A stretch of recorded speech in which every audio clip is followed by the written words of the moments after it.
So what are the main differences between project finance and corporate finance? The key differences are as follows. So if you take a look at the financing vehicle, in corporate finance, you've got multi-purpose organizations. The companies are funding a whole host of transactions off their own balance sheet.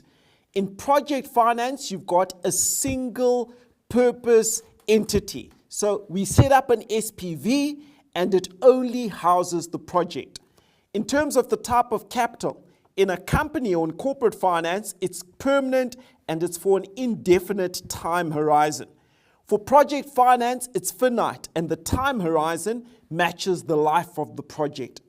In terms of the dividend policy and investment decisions, corporate management makes decisions autonomous from investors and creditors in corporate finance. In project finance, usually there's a predetermined dividend policy, immediate payout, and no reinvestment allowed. Regarding the financial and legal structures, corporate finance, they're easily duplicated and they're repetitive. For project finance, they're tailor-made and they're very, very unique to each and every single project. In terms of the transaction costs, corporate finance transaction costs are relatively low.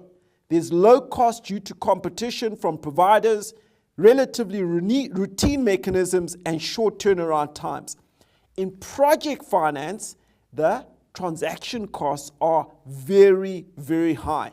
And they're high due to documentation requirements and just longer gestation periods.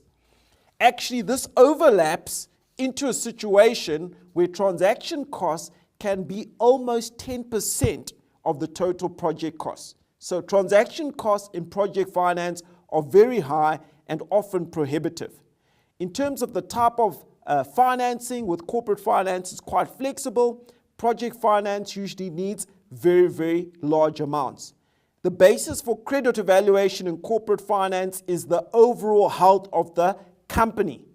And there's a focus on both the cash flow and the balance sheet. In project finance, it is really cash flow driven. The collateral is secondary because it's often very, very difficult to liquidate.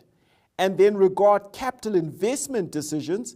In corporate finance, these are very, very opaque for creditors. But in project finance, they're very, very transparent. They're highly transparent because you've got a single project that needs to be evaluated.